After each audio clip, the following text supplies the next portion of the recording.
L'épisode 2 de la saison 2 nous raconte ce qui se passe dans le silo 18 après le départ de Juliette et se termine par un twist hallucinant avec la juge Meadows. Bien le bonsoir, mesdames et messieurs. Nous sommes l'animation de la soirée. Se déroulant juste après les événements de la fin de la saison 1, le deuxième épisode dévoile deux histoires simultanées. Tandis que l'une se concentre sur le parcours de Juliette à l'extérieur du silo 18, l'autre met en avant les conséquences de sa sortie du silo. Après que l'épisode 1 se concentre principalement sur Juliette, l'épisode 2 donne aux téléspectateurs un aperçu de la façon dont son départ prépare progressivement une rébellion dans le silo 18. Réalisant que la sortie de Juliette du silo pourrait conduire à la chute de leur abri, Bernard agit rapidement et demande l'aide de la juge Meadows. Bien que Meadows semble initialement indifférente, elle y voit finalement une opportunité de réaliser l'un de ses souhaits. Bernard est simplement reconnaissant que Meadows fasse enfin équipe avec lui et espère que cette collaboration l'aidera à sauver le silo. Il ne se rend pas compte que la juge a des projets complètement différents. Après avoir convaincu la juge de l'accompagner lors de son discours pour les citoyens du silo, Bernard l'approche à nouveau dans les derniers instants de l'épisode 2. C'est alors qu'il tente de la convaincre qu'elle devrait devenir son ombre, ce qui pourrait en faire une remplaçante si les choses se détériorent pour lui. Cependant, à la surprise de Bernard, Meadows lui dit qu'elle se sent plus lucide que jamais et qu'elle souhaite sortir. Elle jette même sa réserve d'alcool et promet qu'elle ne veut rien d'autre. Le souhait de Meadows de partir révèle à quel point, comme les autres citoyens du silo, elle est aussi fatiguée de vivre sous les restrictions qui leur ont été imposées. Comme Bernard, elle semble en savoir un peu plus sur le monde extérieur et les autorités supérieures des silos que les citoyens ordinaires. Cependant, elle n'a pas toutes les réponses et en a assez de la prison qu'ils sont obligés d'appeler leur maison. Ainsi, dès qu'elle réalise que Juliette a atteint le sommet de la colline avec le nouveau ruban adhésif thermique, elle y voit une opportunité de retrouver sa liberté.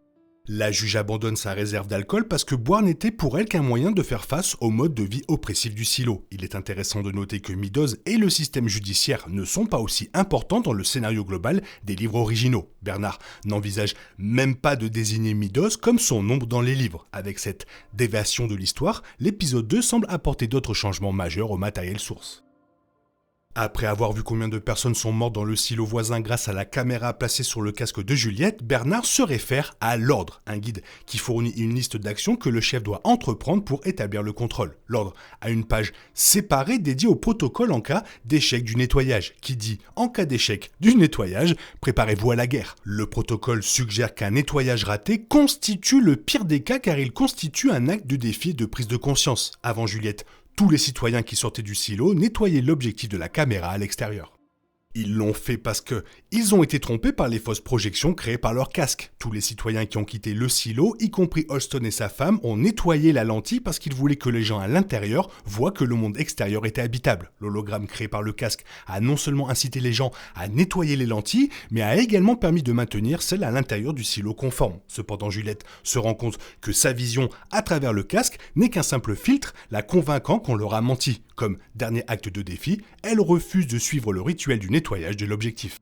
Puisqu'un simple acte de défi suffit à déclencher une rébellion, l'ordre souligne qu'un leader doit se préparer à la guerre si un citoyen ne fait pas le nettoyage. Au grand désarroi de Bernard, il fait face à quelque chose de bien pire. Juliette refuse non seulement de nettoyer la lentille, mais se rend également au sommet de la colline à l'extérieur du silo 18, convainquant de nombreux citoyens que le monde extérieur est maintenant habitable. Bernard se rend compte que la plupart des citoyens du silo ne le croiront pas s'il essaie de rejeter le fait que Juliette a survécu beaucoup plus longtemps que tous les survivants précédents à l'extérieur du silo 18. Par conséquent, il ment et dit aux citoyens qu'ils ont intentionnellement utilisé du ruban adhésif thermique de bonne qualité pour isoler sa combinaison, lui permettant de résister aux conditions difficiles à l'extérieur du silo pendant une période un petit peu plus longue. Au lieu de tout mettre sur le dos de Juliette pour avoir enfreint de nombreuses règles, il la décrit également comme une héroïne parce qu'il sait ce que son peuple veut entendre.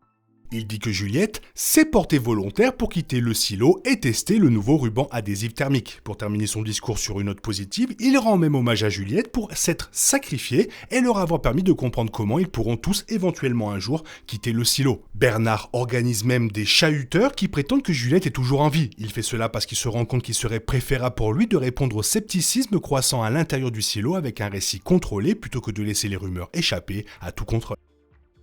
Tout au long de l'épisode 2, Robert Sims semble vouloir devenir l'ombre de Bernard. Il demande même d'emblée à Bernard s'il pourra adopter le rôle. Cependant, Bernard lui dit qu'il a besoin de lui là où il est et approche finalement Meadows pour lui proposer le poste. Alors que Sims se demande pourquoi Bernard ne veut pas de lui comme son ombre et spécule si Meadows a quelque chose à voir avec cela, il semble probable que Bernard ne lui fasse tout simplement pas confiance. Bernard se rend compte qu'il faudra affronter de dures vérités sur le silo pour devenir son ombre. En tant que figure dirigeante du silo 18, Bernard connaît le monde extérieur et les autorités supérieures que personne d'autre ne connaît. Il se rend compte que pour devenir son digne successeur, son ombre devra non seulement affronter de dures vérités sur la réalité du monde dans lequel elle vit, mais aussi être capable de supporter le fardeau de vivre avec ça. Il pense que Meadows est préparée pour le travail car elle en sait plus que Sims. Cependant, si Meadows quitte finalement le silo, Bernard devra peut-être se contenter de Sims comme nouvelle ombre.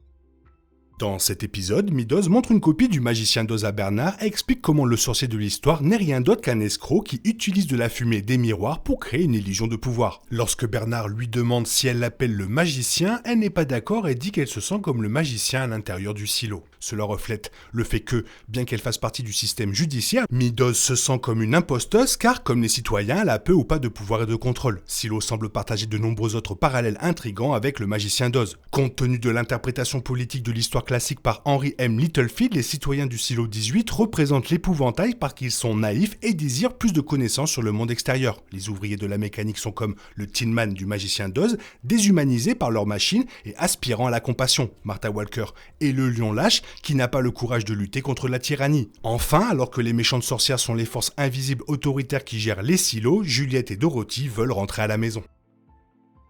Encore un très bon épisode qui met bien en place la fin de la saison 1. Maintenant, va falloir activer pour l'épisode 3. Toi, qu'est-ce que tu en penses? Fais-le moi savoir dans la zone commentaire. Sinon, il est temps pour toi de reprendre le cours normal de ta vie. On se retrouve bientôt pour une nouvelle vidéo. Bisous, bisous, bye bye. Il est impossible de compter sur les autres de nos jours. On est obligé de tout faire soi-même. Je me trompe? Rien de grave, j'avais tout prévu. Où va le monde, je vous le demande.